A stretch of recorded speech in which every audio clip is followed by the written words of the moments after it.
All right, guys, welcome to the Badass Clinician podcast. I'm your host, Dr. Natty Bandasak. The whole point of this podcast is to really make all the clinicians, especially us as PTs, it's just being so proud of being physical therapists once again. I feel like we have a really huge disconnect in what we do as part of our job. So every time I go on social media, everyone's complaining a lot about PTs not getting paid enough, not doing this and that. But the whole point of this podcast is for me to interview, other clinicians who have been fantastic PT and slowly, were able to build businesses because they were fantastic PT first. So, it's just to really create more positive conversation around the profession that I am proud to be a part of. And, I know other people are also proud as well. My co-host is with me, which is Cody. He's my dog. So, some of you guys already know who I am. Most of you don't. No big deal. I mean, I wouldn't expect you to know me, but, like I say, my name is Dr. Natty. I'm super passionate about being a PT. I graduated from Dominican College in 2016. It was a weekend program. Worked really well for me because I had to work during my PT program just to pay for rent, all of that stuff, books, etc. So, anyways, my background was in fitness first, and I was really passionate about that. I love getting people strong, faster, being healthier. But I always stumble when it comes to what would I do when someone get hurt, right? So I was just like, oh, I don't know. So, fast forward, I got hurt doing some CrossFit movement, which is my own fault. Don't blame CrossFit. And I did some PT and it worked. So I'm like, oh, this is kind of cool. So I decided to go to PT school because it gave me stability and that, all right, this is something I can do, for the rest of my life, really no problem. And I will always have a job, unlike being a personal trainer or a coach, right? Where everything is very, by session and all of that stuff. And I just want to have some stability in my life. I also grew up in Thailand. I moved here at the age of 12. So to me, being a PT, getting my doctorate, nothing changed the narrative quicker than that. My parents would be super proud of me as well. So, kill two birds with one stone. I'm passionate about it, movement, keep me active, and also getting a doctorate to change the narrative. Great. Why not do it? Right. So, just a little background. After I finished my school, I got my first job, and I'm just like, you know what? I'm all set, man. I'm ready to go. I'm just going to grind my way out, work my way up the corporate ladder. It was a big, corporate company.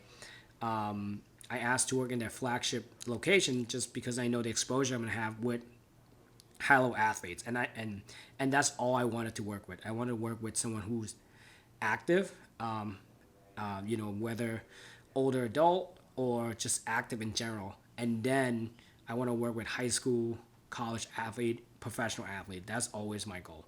So I was like, how do I put myself in that situation? So I was like, hey, I asked for the flagship clinic, and that was like a 45-minute drive every single day. So I was like, I'm gonna do it. I'm young. I just want some reps under me, and I want to kind of get my name out there. So I got there, just like, I remember they're like, hey, we're gonna ease you in. And then when I got my license number, my first week I started, one of the clinician went on maternity leave. So guess what? I inherited all his caseload, and that's how I started. There was no ramp up or anything like that. So I just jumped in, and you know what? I did it gladly because I was ready. I was ready to go. I went to all this school. I did all these courses. I was like, I'm ready. So started from there, and then started doing different things. Doing a lot of like weightlifting stuff, squatting, making people like doing heavier weights, getting them stronger, quicker. Which during that time in 2016, it was like something new. It's not like what we're doing right now. And then slowly start building my own reputation of being, the sport guy, the sport PT, right? And then fast forward, I start getting more and more referral for like ACL, which is something I'm like, wow, this is really cool. I get to work with athletes from like the beginning all the way to end. So I was like, this is great. This is a good place to start. But after a year and a half, that just kind of got worn me down. Seeing 3 to 4 patients an hour is really tough. I don't get home till like 9 o'clock. Know it's gonna be in before 12. Get up in the morning, do it all over again. And after a year and a half, and I'm just like, man, I don't think I can do this for that much longer. It's not sustainable. And plus, I looked at a couple people who've been in the field longer than me in the same clinic, and I look at their lives and I'm just like, oh, man, do I really want to be like those guys? Like, there's nothing about them I'm envious about. They're great clinician. And I'm just like, why does this model so broken? But in the meantime, when I was a personal trainer, I have more flexibility. I can see the patient. People pay one-on-one for it, right? So I started exploring that because I didn't see any out for me. Because during that time, I started looking for jobs elsewhere, and everything was, I'm just doing the exact same thing, just changing polos, right? So I'm like, all right, what am I going to do? So I knew that for me to do the things the way I wanted that fit my core values, I have to create something. So that's when the idea of Myokinetix came to me, right? Where it started out as a side hustle where I just would go treat some athlete, CrossFit powerlifter in a CrossFit gym or in a powerlifting gym. So I was mobile when I first started. Then I realized that being mobile actually take way too much time out of my day, right? Because I still have to work 12 to 8 and then treat patient side hustle from like 8 to 11. So I'm like, all right, I need to niche down in one place. I was in a powerlifting gym, and powerlifter, they don't really care about the health that much. A, they're young, and B, they just do 3 lifts. So that's pretty much it. So I was like, all right, that's not going to be it. CrossFit athletes, however, is all across lifespan. And my background before was in coaching CrossFit. I coached it throughout my whole PT school. So I'm like, all right, this is going to be like home for me. I have my L2. I know I was competing in weightlifting, so I know all the movements. So I was like, all right, let's do that. So I found a good place at CrossFit Roseland, which is a fantastic facility. I started going there, rented out a room, like a little closet, literally. It was a closet. I mean, the joke that they had was I rented a rape closet because it was so sketchy. And I just turned that, put a treatment room in there, and started networking, right? And then from there, I slowly just grind away. I would show up, take some morning classes at 7 a.m., get to know people, and then just start building my caseload slowly. And then to the point where 4 to 6 months later, the side hustle grew somewhat relatively big to the point where I was able to make a better decision by leaving the current job and pursue it full time.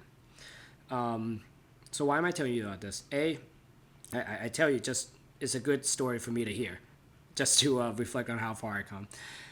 B, it's really good for you guys to hear because your situation you're in right now. If you just looking at head on and you don't look at other avenues to try to get out, you'll be stuck, right? And the beautiful thing about being a physical therapist is that we're needed, and we're needed in so many different areas, right? You just have to get creative with your solution, right? I think complaining about it online, that's not going to help. I think really, take a piece of paper, write things down, future planning of how you would attack your situation would be the best way to do it.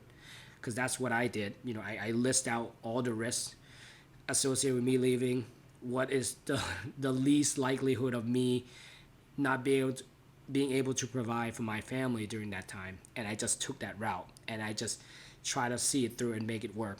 And I was just in London recently for a business conference, and I saw this one guy, right? He's all tatted up, like neck tattoo and everything, Louis Vuitton suit, clear. And we were in a really nice area of London, Kensington area, which is where all the castles are and all of that stuff. I'm like, man, like this guy's like got it together. But then in my head, I was like, listen, if I were to commit to my body and get a neck tattoo, Like, I gotta make sure I got my shit together, because there's no way I'm gonna work a regular 9 to 5 job, because no one's gonna hire me. So me leaving my job, committed to Myokinetix, and the vision I have was essentially my neck tattoo, right? So I hope you guys get the analogy in that. So, you know, get, maybe sometimes you just need to get a figurative neck tattoo, so that way you can bet on yourself and niche in and double down on yourself, because that's how you really gonna get the best out of yourself and find solution that you're really looking for.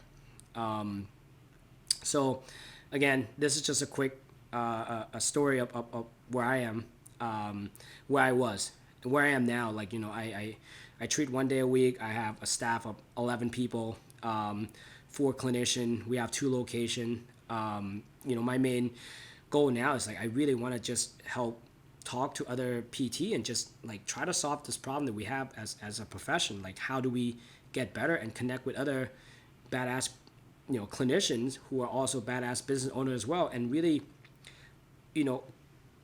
go back to the basic of getting better clinically, then take that and build that skill set to then get better at whatever it is, your business skill set or whatever it is that you need to do. Like, I want to make it cool again to be a PT. Let's not get distracted by, like, having a crypto portfolio and then try to get rich quick. Like, if you're in a business of helping people, you should never forget that, because that's what we do. We serve people. That's what we do as clinician. And for people who are in the profession for the right reason, I want this podcast to resonate with you, to tell you to keep going. And there's other ways of making it out, right? Of the standard care, right? I mean, by no means I feel like I made it out, but I know that where I am right now is better than where I was in 2017. So I'm just trying to give you a little breadcrumbs that from the mistake that I made and all of that stuff. So I hope you guys enjoy this. Do this weekly, and just stay tuned. I have tons of people I want to interview in my circle. If you guys feel like you have some really good people that you want to interview, definitely shoot me a DM. You can find me at dr.natty, doctor.natty on Instagram, and just shoot me a DM then. If anything, I appreciate you guys. Like, subscribe, please leave a 5-star review on this podcast so more people can get inspired and be proud of being physical therapist. Thank you.